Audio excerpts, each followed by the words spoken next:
Okay, guys, welcome back. I guess not welcome back because this is the first episode ever. First. The People Person Podcast, Triple P's. I think you can appreciate that, Will. I can. I like my alliteration. I'm a big English guy over here. So today we have my good friend, William Oberndorfer. That's me.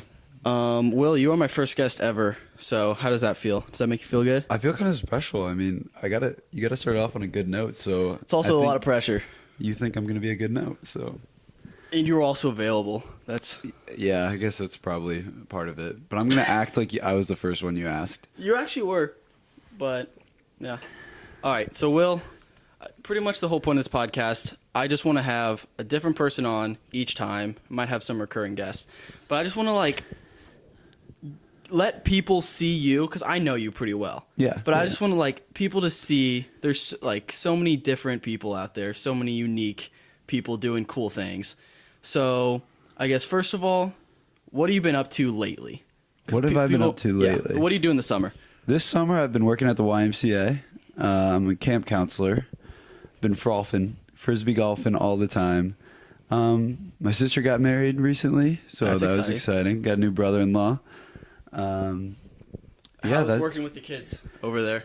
Any fun stories? Oh, I've got hours worth of stories. What happened today? Because I feel like I've heard some. Today, I had kids be really openly mature with me today. We had a couple fights, and I had two kids come up to me and own up without me asking them to their short tempers and ask me for advice on how to do better with it. And it was really motivating to me that they could self-reflect at such a young age because I have 9 to 11-year-olds. 9 to 11. What grade is that? It's like 4th through 6th grade. Oh, dude, I was so immature then. I still am. I know. They all are immature, but a couple kids just really, really surprised me today. We played some kickball, did some track and field events. Good for them. Yeah. Kids these days, man. These millennials. I mean, I also had punches thrown, but it happens. We're Gen Z. What's that? Wait. It's Gen X, millennials, Gen Z. Wait, so we're not millennials? No, we're not.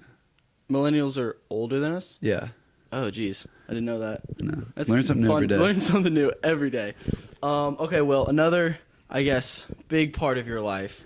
You are diabetic. I am. That's right. And you have this really cool foundation called Will's Way. So you want to talk a little bit about that? Yeah. Diabetes Will's Way now is its official name. Okay. That way people on the Google can search us better. On the interwebs. On the interwebs, they can find us easier. But yeah, so basically, when I first got diagnosed, after getting used to it, my mom and I pretty quickly, on the way to basketball practice, decided we wanted to help find a cure. So I sold blue Will Strong shirts with Stronger Than Diabetes on the back for the JDRF. And then we quickly noticed that there's a lot of people who put time and money and effort into finding a cure, but not a lot into maybe people who can't afford supplies. And this was another conversation on the way to practice or in the car. And how old are you at this time? I am in 8th grade, so okay. 13 or 14. I was diagnosed when I was 12. Okay. Yeah. And so, we just eventually came to this conclusion that we should help people who can't afford supplies. And we've done fundraisers, more Will Strong shirts, a bunch of different things. And we've just granted, I think, 114 grants to different families. Jeez. So that's awesome. Yeah, it's been really successful, really awesome to see how community, our family, friends, rally around us and help support this cause that we're passionate about. That's awesome. Yeah, I first met Will, it was freshman year.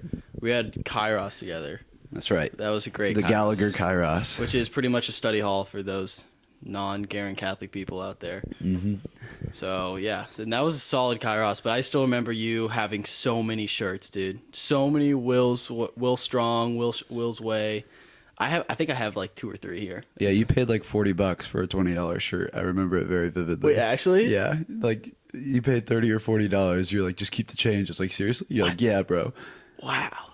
That's really good. White Metzger, everybody. I'm glad I did that. Didn't know I did that. Probably stupid of me. I probably needed that money, but it's whatever. Hey, it's for the cause. All right, so I have to ask, Have you ever played the diabetes card? Because I feel like I totally would have if I was in your shoes.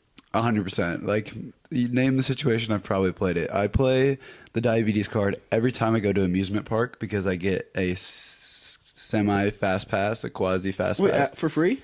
For free. So basically, I, in quotes, can't wait in line or have a medical reason to not wait in line. So then I go up to the back of the long lines and they write down a time based on how long the line is. And then I come back at that time and I get to be right on the ride. So then in between, you choose the longest ride to do that on. And in between, you go hit the other rides. Oh, jeez. So then you get like 4 rides in the time of 1. And it's a beautiful thing. Do they ever like check? How do they like verify that you are diabetic? You just go up to like the services desk. And I usually have like a wristband or a bracelet on and my insulin on me. So, it's not hard, but probably you could get away with it. So if you just like hand me that stuff, walk up. Yeah, you could get one too. Just a group of 20 diabetics. The best was I went with another diabetic, and at Cedar Point they let you have 6 people with the fast pass. So we had a total of 12 people doing on this loop of a fast pass, and I went on that dragster like 4 or 5 times, and normally that takes like 10 hours, but we did it in 2 basically. So amusement parks, it's very... School, I've done it. Not necessarily to get out of anything other than just to get out of a boring class. I just go chill with the nurse. Nice. Definitely history class. I've gone just chilled with the nurse for 30 minutes.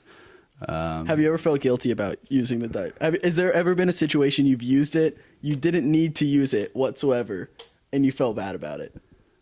Not that I felt Or that bad you wanted to use it. I'd say the closest thing is like I'd be hanging out with one of my ex-girlfriends now, and I wanted more time. And I'd say my blood sugar was low when I was going to be late, and I can't drive with my blood sugar low. So I'd text my parents, be like, low blood sugar, can't drive. And so I'd get like 20 extra minutes without them being mad at me on my curfew. Fair. That's a very fair point. I don't have that luxury. I also don't have the luxury of having a girlfriend, so I don't either anymore. R.I.P. Rip. Okay, so that's obviously a big part of your life. So you've mentioned to me earlier this summer you've been starting to read more. So as someone, I don't read ever. I've read like maybe 2 books in the past 10 years. What books are you reading, and what have you noticed anything that, like, how helpful has it been? Yeah, so I started reading because I love to write. And everybody who's a good writer says you have to read. Well, I think I'm a decent writer and I hate reading. So I figured maybe I'd be an even better writer if I started reading. Currently I'm reading Invisible Man by Ralph Ellison. That sounds right. And I just read Breakfast of Champions by Kurt Vonnegut. And I think it's just like, it just helps think of creativity. It surprises me always how many different ideas there are out there. It seems like everything should have already been written by now if you go look in a library, but there's still ideas, there's still different ways to come about the same thing. That always amazes me. Like, even like with songs, I always think, how are there still ideas for songs? How are there still chord progressions that haven't come up with yet? But it's ridiculous. Yeah, that's what I think is kind of beautiful about language is there's a million ways to organize it and tell similar or different stories and meanings. That's cool. I need to start reading more. If I had to pick one book right now for me to read, what should I read? Well, what should they read? The Bible. Okay, that was a cop out. I'm just kidding. Yes, read the Bible. My favorite series the first book's called Legend, and it's post like modern America, in which this kid who grows up in the slums of this city kind of rises to the top, and he becomes this infamous criminal, but he's doing good. He's kind of Robin Hood-esque, and then he falls in love with this top government agent who's like a prodigy, and it's kind of like the battle of the wars between poor and the class battle. Okay, I'll check that out. Okay, so something I want to get into that you're the first person to be on this podcast. You're also going to be the first person ever to really know what I've been working on for the past 2 months, probably. by the time you guys are watching this, you guys will know. But as of right now, no one knows. So pretty much what I've been doing is, I guess you can call it a company if you want to make me sound professional. But pretty much I'm just redesigning a whole website. And the whole premise of it is, it's called, you would like this. It's based off kind of a pun, but it's got some deeper meaning. Love puns. So it's called the 925. So like the number 925. Yeah.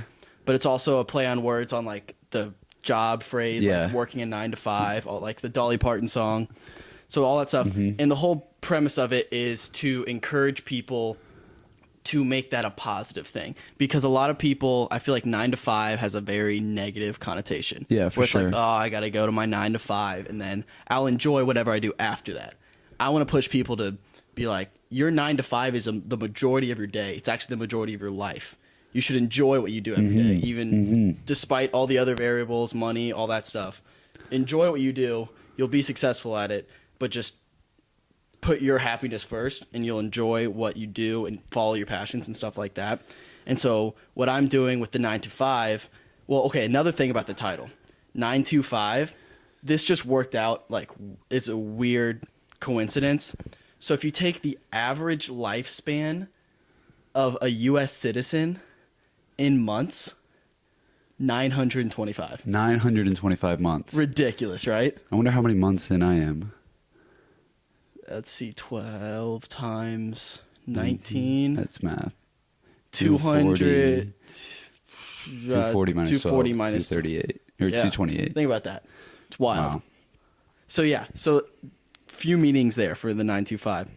And so what I'm asking a lot of people to do, I'm going to have an Instagram series on the Instagram called #my9to5. Yeah. So it's pretty much people are going to tell me, send a picture of themselves and tell me what, if they could do something for the rest of their lives and not have to worry about money or anything else, what would they do? And what would that look like? Interesting. So I'll ask you that question. What would be your 9 to 5? Your dream 9 to 5, what you're doing every day?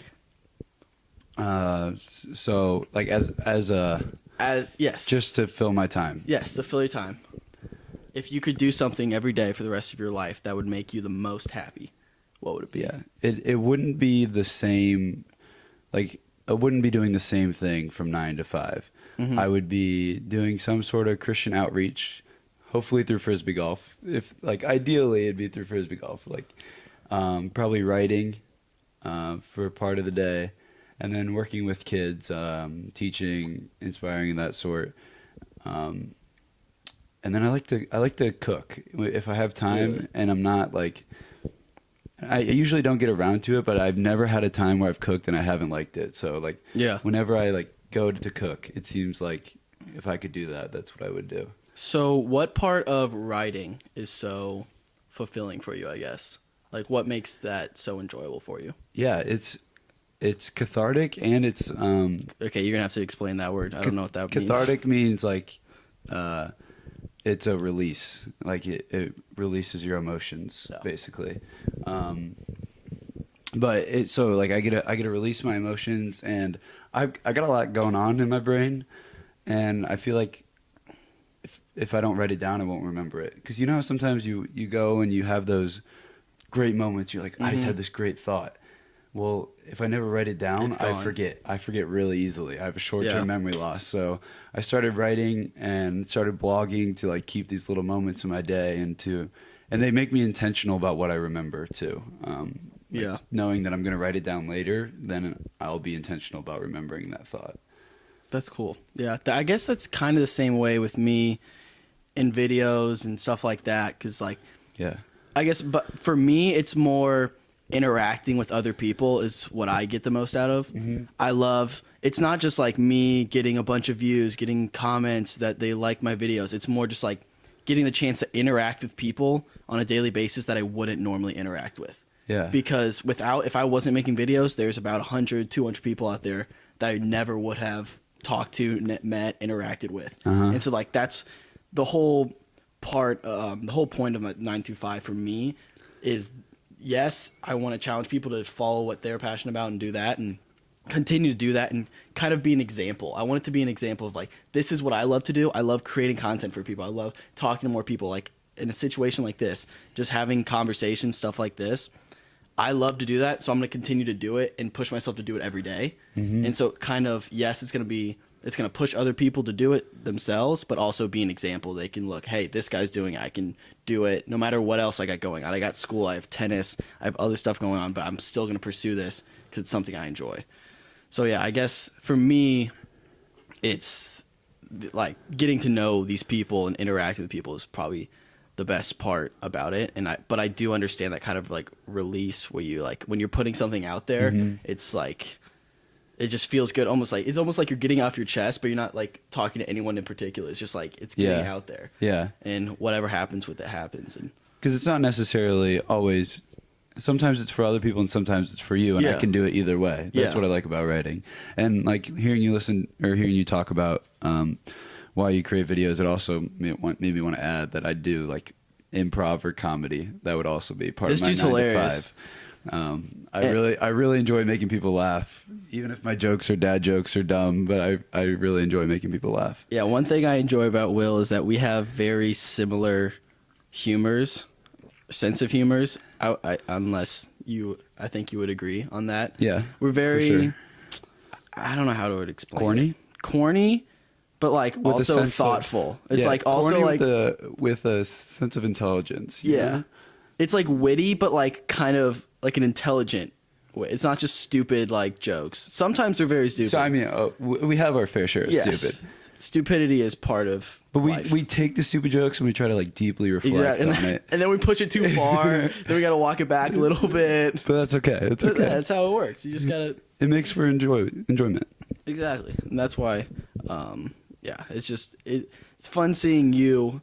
I've kept up with your blog as much as I could just because you can kind of see your humor reflect in your blog, just like your personality. Yeah, it's weird how writing can do that because it's just words on a piece of paper or on the screen, but you can still kind of hear their voice, especially if I can put a face to the voice. It's like, okay, wow, you can definitely tell you wrote that. And yeah, I think this is really cool. So I actually have a list of questions that I wanted to ask you. Okay, fire away. You want to fire away? Okay. Yeah. If you could be transported to a certain time or place of any era, interesting, where and when would you go? Any era. I wouldn't go to the future. This was a really good segue by me. I don't necessarily have a specific, but I think I'd. You wouldn't. Wait, so why expand on that? Why wouldn't you go to the future? Because I feel like that's like very like. Because I just common answer. I think that's why, because I want to be different. Just to shove it to everyone else, but like, hey, I'm not going to go to the future. Yeah, I mean, because I have no problem with the present, if that's okay. Why. But and there's some things in the past that I wouldn't get to experience, but I'm going to be continuously experiencing the future, if that makes sense. So you're not going anywhere. You're staying here. I feel like I'm complaining if I said I want to go somewhere else, but I'd want to experience like the maybe like revolutionary of like the civil rights era. And I want to know, and maybe the slave time, because I want to know really if I'd be able to stand. Like, I know now my beliefs would be anti-slavery, pro-civil rights, but I want to know if I was in that time, would I be able to stand up for that? Would I be able to go against the grain, or would I believe what maybe like these racist people believed?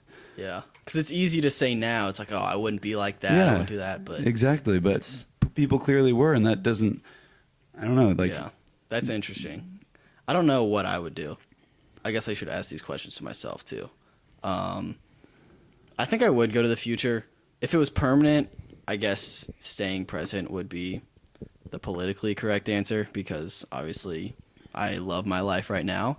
But if it was, like, temporarily just go for, like, a month or so, I would go not too far in the future where it's, like, everything I've never experienced it before, probably, like, 30, 40 years just to see... Like, I'd see hints of what I grew up with. Yeah. Plus hints of stuff I've never seen before. Yeah. And just kind of see how we got there, which is crazy. Because I always think of, like, my parents. Like, I cannot imagine growing up without an iPhone, an iPod, internet. Yeah. Like, Googling stuff. I Google something every minute of my day. Like, yeah. It's ridiculous. Or I think of maps all the time. Like, I use Google Maps to get to your house. I've been to your house 20 times. Yeah. I still use it every single time. I asked my dad one time, I was like, how did you get like to your grandparents' house if like a road was closed? And he'd be like, I pulled out a map. I was Yeah. like, I remember my parents were ancient. we're driving to Florida for spring break, like 2nd to 3rd grade. They're pulling out these giant maps and like that span the entire minivan, and I'm like, how can you read this thing? It's just a bunch of small lines. It's like I can't read road signs. Those big green things they mean nothing to me. That's fair. That's I so can't- fair. That's gibberish. And I think reflecting on now that you say the future, I think probably part of the reason I don't want to go to the future is I don't know anything about it, and I think humans have a inherent fear of the unknown.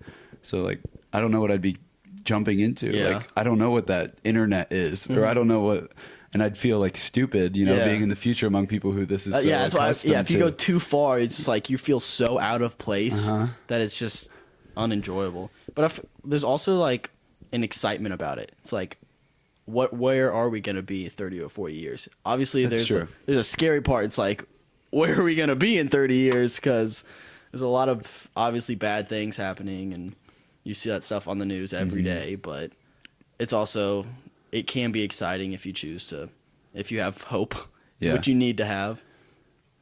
Okay, well, you answered that one. Next question: if you had to be one, let's say mammal. I'll never done a mammal for the rest of your life. You turn into one mammal. Which one do you think you most identify with? Identify with. I don't know enough mammals, but I think a platypus. Really? Yeah. Why? I just really want to be underwater. And aren't they both? Yeah, they're What's the word for that? both. Fair. They Yeah. lay eggs too, or something like that. Yeah. So they're not quite like the traditional mammal, but I don't know. Perry seems pretty dope, and Do you think I love Phineas and being in the Ferb- water. Do you think if Phineas and Ferb was never a show, you would ever have answered that question with platypus? yeah, because platypus is the only mammal that I know that lives underwater. It aren't. Maybe dolphins. Are dolphins Or, mammals? I was gonna say whales. Are whales mammals? I don't know. That's Sea lion. That's gotta be. It's a lion. It's gotta be a mammal. That's the reason. It didn't have to do with Phineas and Ferb. It was mainly because I wanted to be you go underwater. Is a sea lion a mammal? I don't Because know. it's gotta like. I thought a dolphin was maybe. Okay, I'm googling this. There's no way a dolphin. A dolphin's continuously underwater. See, if we had this conversation 40 years ago, we wouldn't be able to. We wouldn't be able to Google this. We'd have to go to the freaking library. Libraries. Sea lion, a mammal. A sea lion is a what? They're marine mammals. So underwater mammals. Underwater mammals. Yeah, I And want to be seals in are that too. categories. Oh, seals. That sounds Seals would pretty be cool. sweet, dude. Wow, that'd be so. Have you seen the movie 8 Below? Dude. When that seal Wait, is that the one where they all die? The little dogs. Yeah. Yeah, and the seal comes out of the whale. Yeah, it's so sad. Yeah, I never had the same impression of seals after that. Dude, that movie terrified me as a kid. Tears you apart too. Dude, we had some traumatizing movies growing up. Lion King? Yeah, Come on now. What is Disney feeding us? For real. And now they're going to put kids through a live action version. That they could make that real gruesome. They could. Can you imagine if you were 6 or 7 probably 5 or 6 maybe when you're watching a live action Lion King I'd and you close see my eyes. I'd be scared. Mufasa just get stampeded. Stampeded. Stampud. Stampud. Jeez.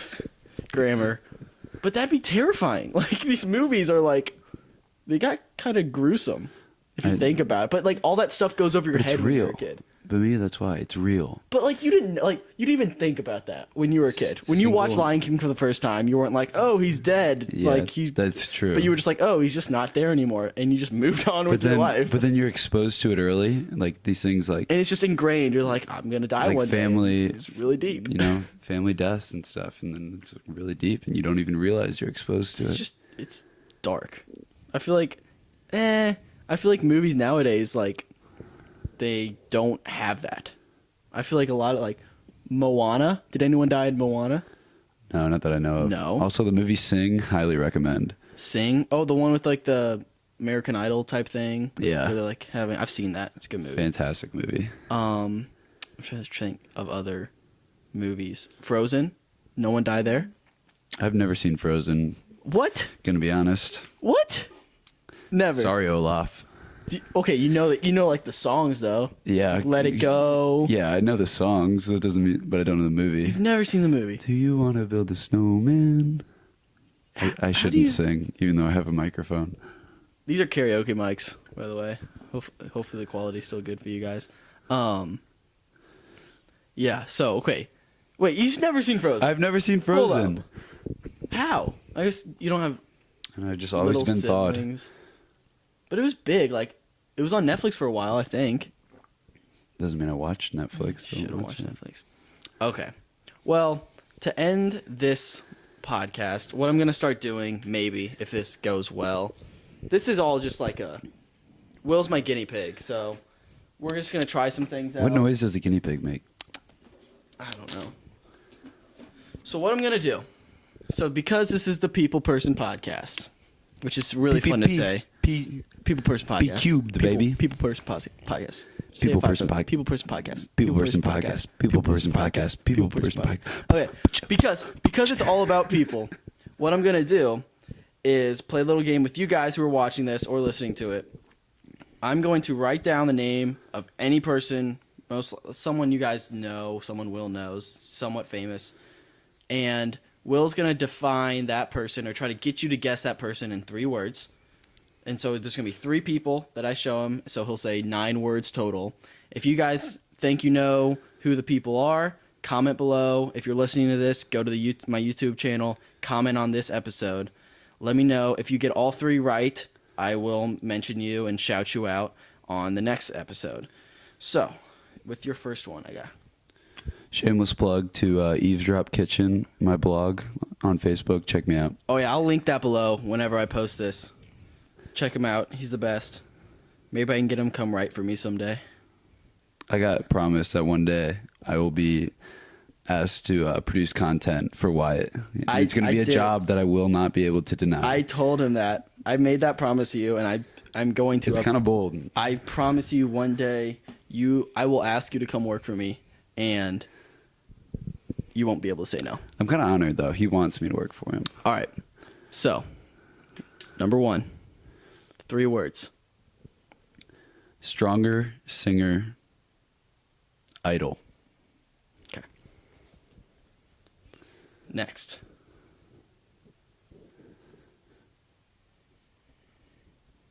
This is pressure. Yeah, if no one gets this, it's kind of embarrassing. For you and me, that means no one's watching. Jaguars. Sucks. Alliteration. That'd be tough. That's tough. I could have did a lot of better words on that one. I really that's just wanted to brutal. say tattoo, but then nobody would have got it. All right. Number 3. That's not his Oh. name. But you know what I mean. Infinity. Woody. Beyond. Okay, that's great. So if you guys think you guys know who all 3 of those are, comment below and I will shout you out in the next one. Will, It was a pleasure. thank you for being my first guest and my guinea pig. Of course. Hope you guys enjoy this. We're just still working through all the, whatever that phrase is, working through the, I don't know. Okay, thank you guys for watching. Kinks. Kinks. Working through the kinks, that's Yeah. it. So stick with us. We'll get better at this, I promise. Thank you guys for listening. Peace out. Peace. Yeah, dream girl, dreaming, I be dreaming. Missing all the days you got me fiending. I said I love you, babe, you know I mean it. Hey, yeah, dream girl, I be dreaming.